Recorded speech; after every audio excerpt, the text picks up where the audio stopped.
قصہ ہارون رشید کے بیٹے کا۔ بغداد کے ایک بزرگ ابو عامر رحمۃ اللہ علیہ اپنا واقعہ بیان کرتے ہیں کہ ایک بار میرے گھر کی دیوار اچانک گر گئی۔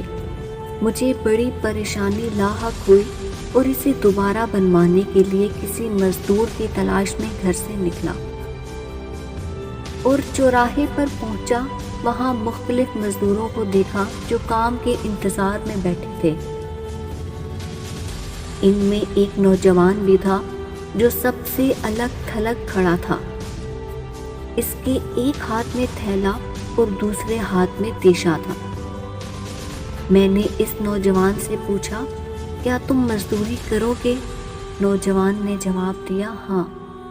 میں نے کہا، گارے کا کام کرنا ہوگا۔ نوجوان کہنے لگا، ٹھیک ہے، لیکن میری 3 شرطیں ہیں۔ اگر تمہیں منظور ہو تو میں کام کرنے کے لیے تیار ہوں۔ پہلی شرط یہ ہے کہ تم میری مزدوری پوری ادا کرو گے۔ دوسری شرط یہ ہے کہ مجھ سے میری طاقت اور صحت کے مطابق کام لو گے۔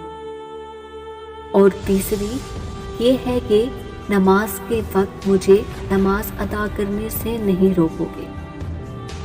میں نے یہ تینوں شرطیں منظور کر لی اور اسے ساتھ لے کر گھر آ گیا، جہاں میں نے اسے کام بتایا اور کسی ضروری کام سے باہر چلا گیا۔ جب میں شام کے وقت واپس آیا تو دیکھا اس نے عام مزدوروں سے دگنا کام کیا تھا۔ میں نے باخوشی اس کی اجرت ادا کی اور وہ چلا گیا۔ دوسرے دن میں اس نوجوان کی تلاش میں دوبارہ اس چوراہے پر گیا، لیکن وہ مجھے نظر نہیں آیا۔ میں نے دوسرے مزدوروں سے اس کے بارے میں دریافت کیا تو انہوں نے مجھے بتایا کہ وہ ہفتے میں صرف 1 دن مزدوری کرتا ہے، باقی دن اللہ تعالیٰ کی عبادت میں گزارتا ہے۔ یہ سن کے میں سمجھ گیا کہ وہ عام مزدور نہیں بلکہ کوئی خاص آدمی ہے۔ میں نے ان سے اس کا پتہ معلوم کیا اور اس جگہ پہنچا تو دیکھا وہ نوجوان زمین پر لیٹا ہوا تھا اور اسے سخت بخار تھا۔ میں نے اس سے کہا، میرے بھائی، تو یہاں اجنبی ہے، تنہا ہے اور پھر بیمار بھی ہے۔ اگر پسند کرو تو میرے ساتھ میرے گھر چلو اور مجھے اپنی خدمت کا موقع دو۔ اس نے انکار کر دیا، لیکن میرے مسلسل اصرار پر مان گیا، لیکن ایک شرط رکھی کہ وہ مجھ سے کھانے کی کوئی شے نہیں لے گا۔ میں نے اس کی یہ شرط منظور کر لی اور اسے اپنے گھر لے آیا۔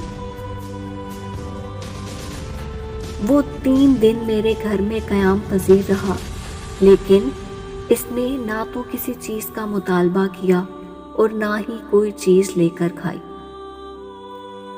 تو اس نے مجھے اپنے پاس بلایا اور کہنے لگا، میرے بھائی، لگتا ہے کہ اب میرا آخری وقت آ گیا ہے، لہٰذا جب میں مر جاؤں تو میری اس وصیت پر عمل کرنا کہ میری روح جسم سے نکل جائے تو میرے گلے میں رسی ڈالنا اور گھسیٹتے ہوئے باہر لے جانا اور اپنے گھر کے ارد گرد چکر لگوانا اور یہ صدا دینا کہ لوگوں، دیکھ لو، اپنے رب تعالیٰ کی نافرمانی کرنے والوں کا یہ حشر ہوتا ہے۔ شاید اس طرح میرا رب مجھے معاف کر دے۔ جب تم مجھے غسل دے چکو تو مجھے انہی کپڑوں میں دفن کرنا، پھر بغداد میں خلیفہ ہارون رشید کے پاس جانا اور یہ قرآن مجید اور انگوٹھی انہیں دینا، اور میرا یہ پیغام بھی دینا کہ اللہ سے ڈرو، کہیں ایسا نہ ہو کہ غفلت اور نشے کی حالت میں موت آ جائے اور بعد میں پچھتانا پڑے، لیکن پھر اس سے کچھ حاصل نہ ہوگا۔ وہ نوجوان مجھے یہ وصیت کرنے کے بعد انتقال کر گیا۔ میں اس کی موت کے بعد کافی دیر تک آنسو بہاتا رہا اور غمزدہ رہا۔ پھر نہ چاہتے ہوئے بھی میں نے اس کی وصیت پوری کرنے کے لیے ایک رسی لی اور اس کی گردن میں ڈالنے کا قصد کیا۔ تو کمرے کے ایک کونے سے ندا آئی، اس کے گلے میں رسی مت ڈالنا، کیا اللہ ذوالجلال کے اولیاء سے ایسا سلوک کیا جاتا ہے؟ یہ آواز سن کر میرے بدن پر کپ کپی طاری ہو گئی۔ یہ سننے کے بعد میں نے اس کے پاؤں کو بوسہ دیا اور اس کی کفن دفن کا انتظام کرنے چلا گیا۔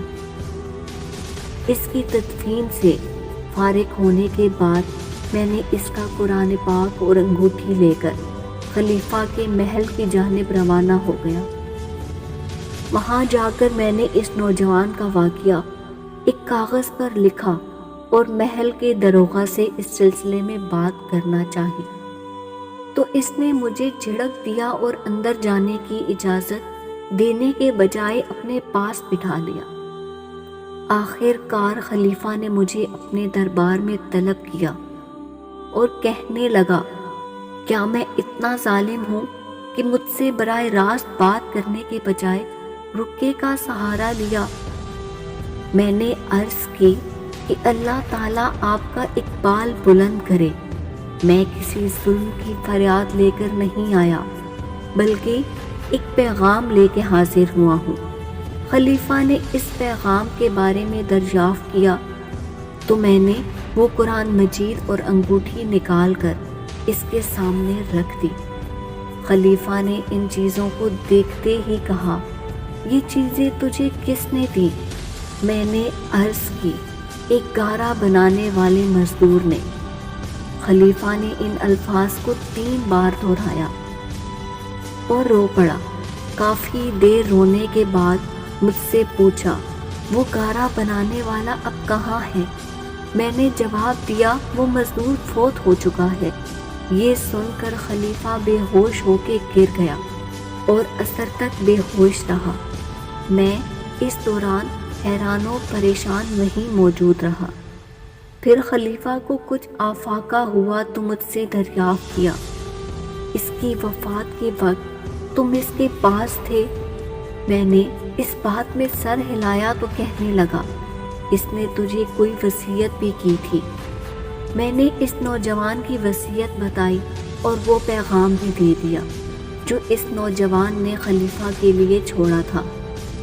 جب خلیفہ یہ ساری باتیں سنی تو غمزدہ ہو گیا اور اپنے سر سے عمامہ اتار دیا، اپنے کپڑے چاک کر ڈالے اور کہنے لگے، اے مجھے نصیحت کرنے والے، اے میرے زاہد و پارسا، اے میرے شفیع۔ اس طرح کے بہت سے القابات خلیفہ نے اس مرنے والے نوجوان کو دیے اور مسلسل آنسو بھی بہاتا رہا۔ یہ سارا معاملہ دیکھ کر میری حیرانی اور پریشانی میں مزید اضافہ ہو گیا کہ خلیفہ ایک عام سے مزدور کے لیے اس قدر غمزدہ کیوں ہے۔ جب رات ہوئی تو خلیفہ نے مجھ سے اس کی قبر پر لے جانے کی خواہش ظاہر کی۔ میں بھی اس کے ساتھ ہو لیا۔ خلیفہ چادر میں منہ چھپائے میرے پیچھے پیچھے چلنے لگا۔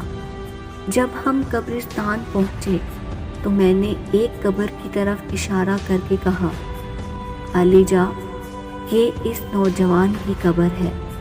خلیفہ اس کی قبر سے لپٹ کر رونے لگا۔ پھر کچھ دیر بعد اس کی قبر کے سرہانے کھڑا ہو گیا اور مجھ سے کہنے لگا، یہ نوجوان میرا بیٹا تھا، میری آنکھوں کی ٹھنڈک اور میرے جگر کا ٹکڑا تھا۔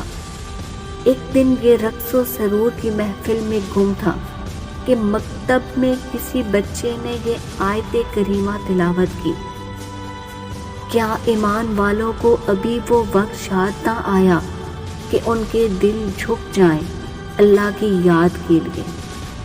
جب اس نے یہ آیت سنی تو اللہ کے خوف سے تھر تھر کانپنے لگا اور اس کی آنکھوں سے آنسو کی جھڑی لگ گئی اور یہ پکار پکار کر کہنے لگا، کیوں نہیں، کیوں نہیں، اور یہ کہتے ہوئے محل کے دروازے سے باہر نکل گیا۔ اس دن سے ہمیں اس کے بارے میں کوئی خبر نہ ملی، یہاں تک کہ تم نے آج اس کی وفات کی خبر دی۔